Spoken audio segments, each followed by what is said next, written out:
lot of people start podcasts, but they finish it off because trying to get guests, trying to continue topics and whatnot isn't easy. It's very difficult. Is there a long-term goal with the podcast?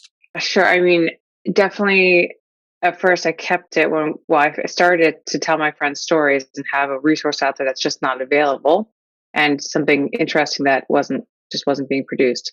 And then I kept it going to stay connected. And then at some point I just was like, I don't know why I'm doing this, Joe, because what happens with my podcast is that I basically create really interesting marketing pieces for people, and then they get all the feedback, or they make a sale off of it, or whatever happens, and they'll write back to me like, "Hey, we had great response. Thanks for having us." But it can be kind of isolating or isolated and lonely because a lot of times you don't, like, you can see all the downloads happening, but you don't necessarily hear from people. And so to have audience engagement with the podcast is a real tricky thing that I don't think I've mastered, but I do have, probably, I don't know, 50 people I reliably hear from. There are people who deserve a voice in the world and deserve a voice in tourism, but don't know how to have a US audience, don't have the huge advertising budgets. And so I would like to be able to give some of those people a voice. I would like to be able to, and that's a tricky process because you can't the hopes is that there's a business transaction, right? Like you raise one of these people up and then somebody books a tour with them or hires them for whatever purpose, but they have to be reputable. They have to be safe.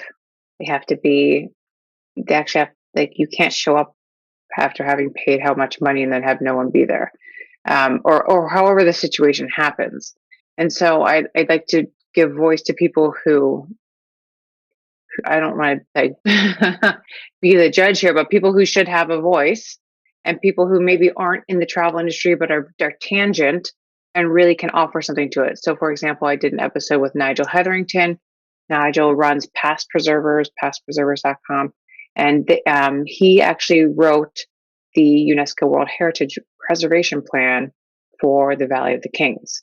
Now, he's not in tourism, but he made the plan that we all operate by. And so he has something relevant to say.